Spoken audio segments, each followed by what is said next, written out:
My name is Serafina Moss. At 34, my life is a quiet collection of textures and tones. I am a freelance botanical illustrator, a profession that suits my temperament. I spend my days in the sun-drenched second bedroom of my small apartment in Port Blossom, a city that sighs with the scent of salt and roses, surrounded by jars of ink, fine-tipped pens, and the patient, unfurling leaves of my many houseplants. My work is one of quiet observation, capturing the delicate vein of a fern frond, the precise blush on a petal's edge. It's a life I have built for myself, piece by meticulous piece, a sanctuary of calm. This sanctuary was breached, as it often was, by the gentle, unassuming chime of my phone. It was my mother, Helen, for our standing Sunday evening call. "Hello, darling," she began, her voice a soft melody I knew by heart. We spoke of the weather, of the hydrangeas in her garden that were failing to bloom, of my father's latest woodworking project. The conversation was a well-worn path, comfortable and predictable, until she veered off. "Serafina, honey, about the trip to Whispering Pines next month." Her voice dipped, losing its easy cadence. A familiar knot tightened in my stomach. I knew that hesitation. It was the precursor to a request, or in this case, a retraction. "Isabel doesn't think, well, she feels it would be better if you didn't come. She wants the time to be a bit more intimate." Isabel. My younger sister. The vibrant, dazzling force of nature around whom our family had always orbited. Isabel, whose fledgling lifestyle blog I had single-handedly funded, calling it an investment in her future.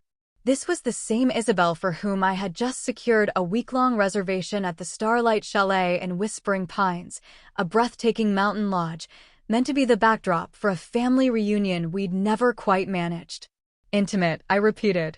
My voice was a placid lake on the surface, but underneath, a current of hurt had begun to stir. "Mom, I booked the chalet. I paid the deposit." "Oh, I know, sweetie, and we're all so terribly grateful." "You're always so generous," she said, her gratitude a soft blanket meant to smother any sparks of protest. "But Isabel is bringing her new boyfriend, Leo. It's getting quite serious, and she wants everyone to get to know him properly, without, distractions. She's worried your quieter presence might feel a little awkward for him." My quieter presence. My boring older sister.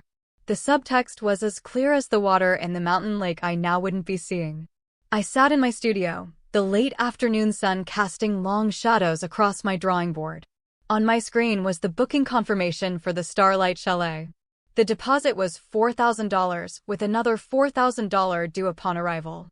A significant portion of my savings, earned from late nights spent perfecting the stippling on a rare orchid illustration, money I'd earmarked for this one grand gesture, this hope of weaving our frayed family threads back together. "Besides," my mother added, her voice brightening with a practical, problem-solving tone, "someone needs to look after Winston and Clementine. You know how anxious they get with strangers. A kennel would be frightfully expensive, and you're so good with them."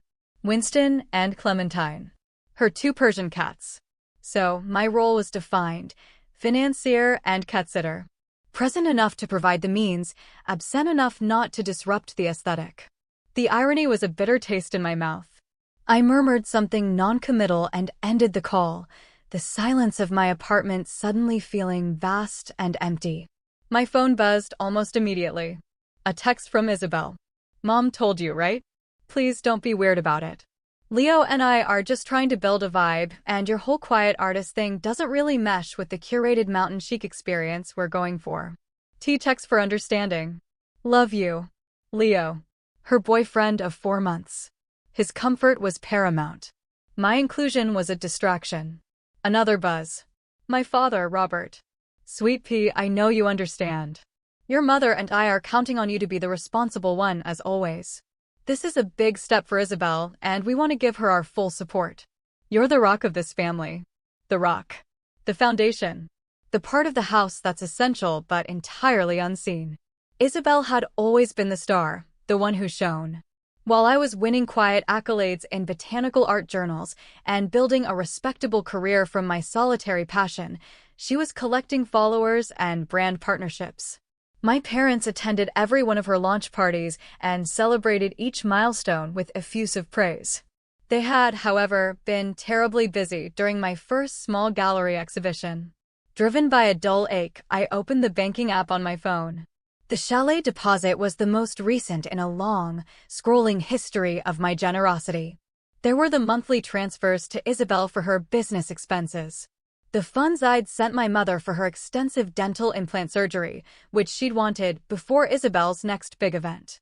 And the largest of all, the substantial, interest-free loan I'd given my father 2 years ago to save his artisanal woodworking shop from going under during a downturn. He'd promised to pay it back. He never had. I'd never asked. Family helps family, he'd said, clapping my shoulder. It was our family's mantra, a phrase invoked almost exclusively when they needed help from me. My phone lit up again. I'd been added to a new group chat, Whispering Pines Getaway. Isabel had already posted a floor plan of the main lodge. Okay fam, room assignments. Mom and Dad Obvi get the master suite with the fireplace. Aunt Susan and Uncle Mark get the Lakeview room. Leo and I have dibs on the Sunset Suite. Can't wait for our cozy family dinners. Our aunt and uncle were invited. Of course. The same aunt who'd borrowed a few $100s for a new espresso machine last Christmas and forgotten to mention it since. I leaned back in my chair, the worn leather sighing beneath me. I looked around my studio, at the framed prints on the wall, a detailed study of a ghost orchid, a series on the life cycle of a monarch butterfly on milkweed. These were my accomplishments, born of patience, skill, and a deep love for the natural world. They were my heart, translated onto paper. To my family, they were just pretty drawings. My worth was measured not in the delicate artistry of my work, but in the blunt, functional figures in my bank account. My fingers, stained with a faint trace of sepia ink, hovered over my phone's keyboard. A dozen sharp replies came to mind. Just a reminder who's paying for those suites. Hope my quiet artist money is loud enough for you. Instead, I typed a single, simple sentence. No problem. Have a wonderful time. Isabel's reply was instantaneous. A string of heart emojis. You're literally the best, Serafina. Oh, and could you water Mom's orchids while we're gone? You know the special way they like it. I closed my laptop and walked to the large window that overlooked the communal garden of my apartment building. The last of the sun was painting the clouds in shades of rose and gold, a sight that usually filled me with a quiet joy. Tonight, it just felt like a backdrop to my own insignificance. For years, I had been the reliable, responsible, solvent one. The quiet anchor in their swirling, dramatic lives. I had accepted the role, believing that my quiet support was a form of love, that one day it would be seen and valued. The trip to the Starlight Chalet was meant to be that day. I had envisioned it so clearly, leading them on my favorite hiking trails, pointing out the rare wildflowers I knew grew in the alpine meadows, sharing the quiet joy of a sunrise over the misty peaks. I wanted to share my world with them, the world that truly mattered to me. But Isabel had a different vision, a curated experience, and my authentic world had no place in it. My phone buzzed one last time. It was my mother. We'll bring you back a little something, dear. And don't forget, Winston needs his thyroid pill crushed in his food, morning and night. You're such a blessing, Serafina. Always helping. A blessing. A resource. I walked back to my desk and opened the bottom drawer, pulling out a heavy manila folder. It was filled with financial statements, bank transfers, and printed-out email correspondence. A decade of one-sided generosity, meticulously, if unconsciously, documented. Something inside me, a part one had kept quiet and accommodating for so long, began to shift. It wasn't a loud, angry snap, but a slow, tectonic movement. A quiet recalibration. Maybe it was time for my family to learn a lesson. Not in anger, but in consequence. A lesson in what happens when the foundation you take for granted decides to reveal the weight it has been carrying all along. The week leading up to their departure was a study in contrasts. The Whispering Pines Getaway group chat was a constant flurry of activity. Isabel posted filtered photos of her new hiking boots, for the aesthetic, not the actual hiking LOL. My aunt shared links to the spa menu at the lodge, asking for opinions on a hot stone massage versus a seaweed wrap. My mother posted recipes she planned to try in the chalet's gourmet kitchen. They were all performing their excitement, building a narrative of perfect family togetherness, a narrative from which I had been neatly excised. Not once did anyone remark on the strangeness of it all. Not one person typed, "Isn't it a bit odd that Serafina isn't coming, considering she arranged this whole thing?" Their silence on the matter was more damning than any insult. It confirmed my status as a utility, as invisible as the plumbing that makes a beautiful house functional. My own week was quiet, but purposeful. I spent my days at my drawing board, finding solace in the precise, meditative strokes of my pen. I took long walks along the waterfront, letting the salty air clear my head. And I made a few phone calls. The first was to Mr. Davies, the manager of the Starlight Chalet. He was a kind, professional man who remembered my name from the booking process. "Ms. Moss, a pleasure to hear from you," he'd said warmly. "Is everything in order for your family's arrival next week?" "Mostly, Mr. Davies," I replied, my voice steady. "I actually need to make a few modifications to the reservation. As I am the sole person on the booking and the one who has paid the deposit, I assume that's all right." "Of course, Ms. Moss," he said. "The reservation is in your name. You have full authority. What did you have in mind?" I laid out my plan. It wasn't born of malice, but of a need for a certain kind of poetic justice. A quiet lesson in perspective. Mr. Davies listened patiently, and by the end of our call, he simply said, "Consider it done, Ms. Moss. We will follow your instructions to the letter." The day of their departure arrived, a bright, sunny Saturday. My phone pinged with photos. Isabel, Leo, my parents, and my aunt and uncle, all beaming around my mother's breakfast table. The caption read, "And we're off. The mountains are calling. Thanks for holding down the fort, Serafina." I waited. I watered my plants. I fed Winston and Clementine, who were already settling into my quiet apartment with regal indifference. I sketched the intricate pattern on a begonia leaf. I waited until I knew they would be on the winding mountain roads, deep into their journey, with spotty cell service and high expectations.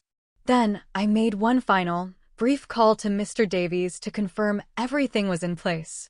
At 4:37 in the afternoon, right when they should have been pulling up to the grand entrance of the Starlight Chalet, my phone began to tremble with a cascade of notifications. First, the trickles of confusion. From my Aunt Susan, "They're saying our reservation is strange? Anyone else having this issue?" Then my father, "Serafina, the front desk seems to have the wrong information. They're saying something about a modification."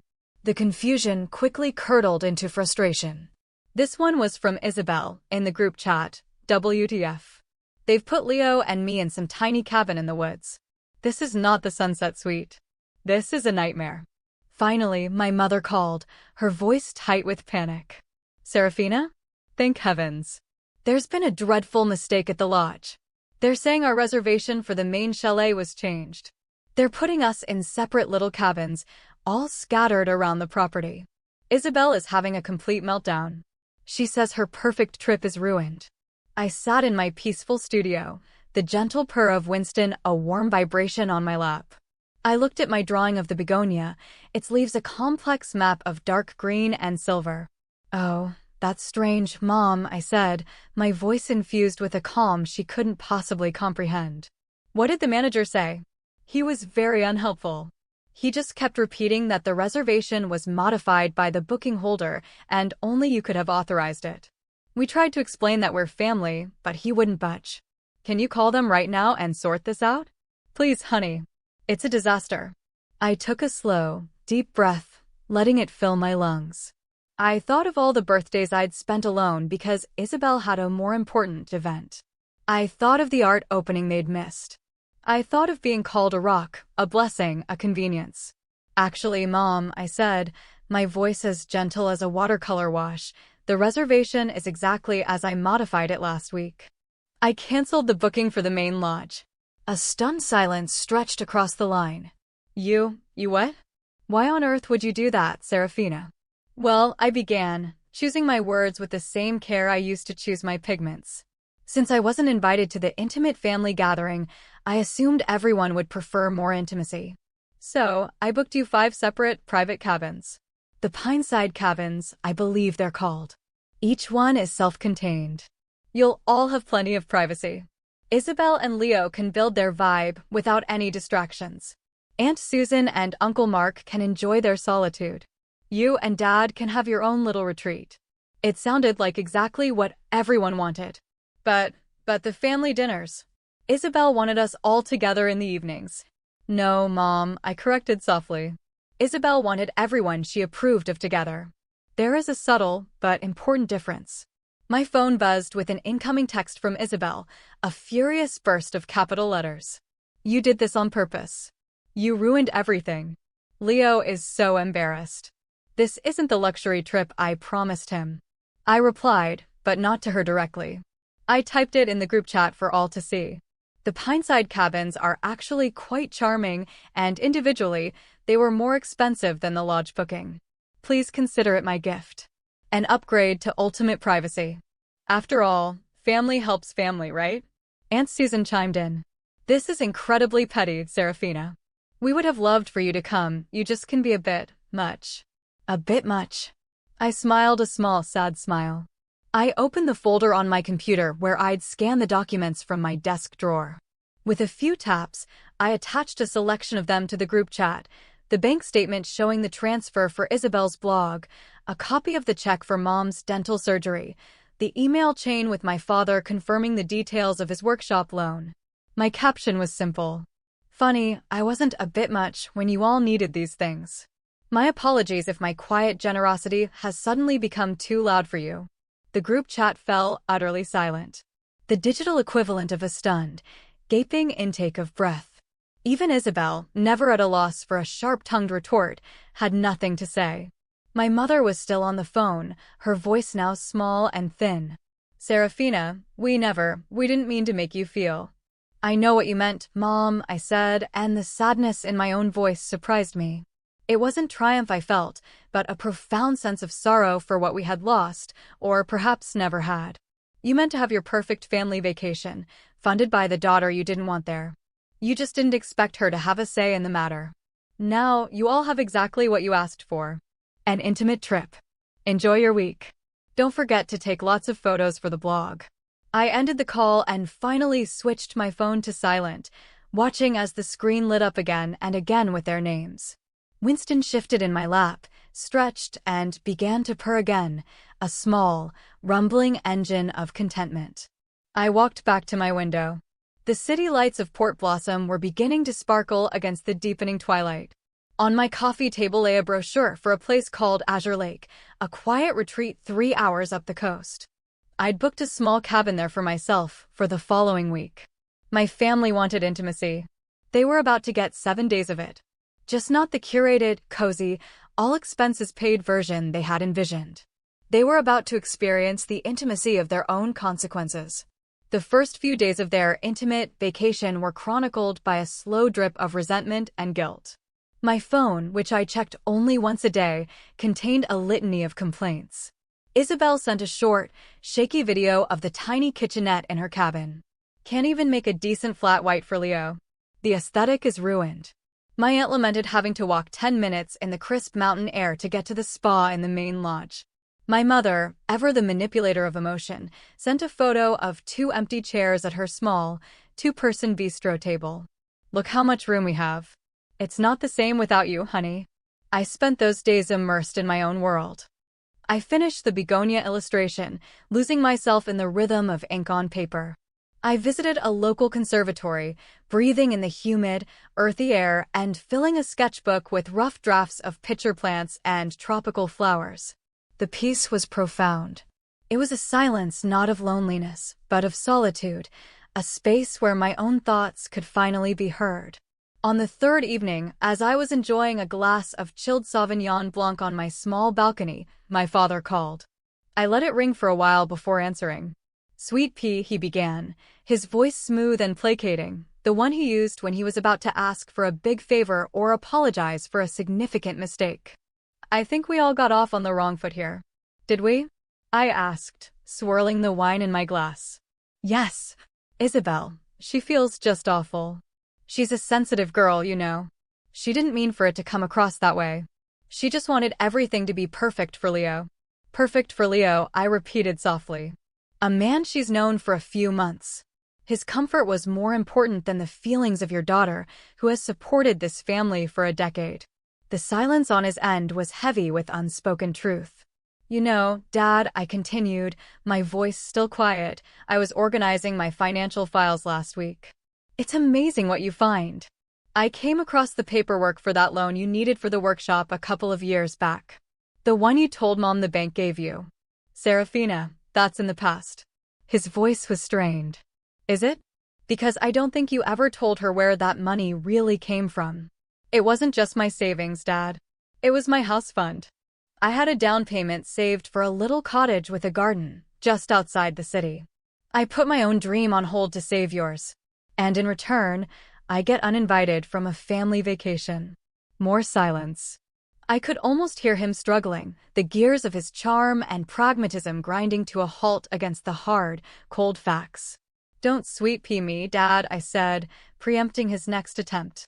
I am done. I am done being the rock, the foundation, and the emergency fund. I am done being a name on a bank transfer but not on a guest list. I hung up.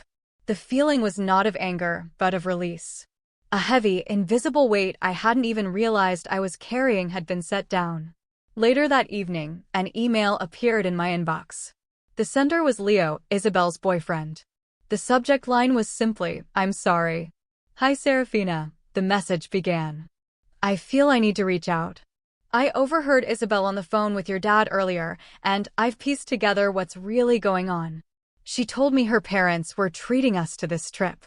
I had no idea you were paying for it, let alone that you were disinvited. I feel like a complete fool, and I am so sorry for my part in this. To be honest, these past few days in our intimate cabin have been illuminating. About Isabel and about your family. I don't think this is the right situation for me. I'm driving home tomorrow morning. Thank you, strangely, for providing the clarity I needed.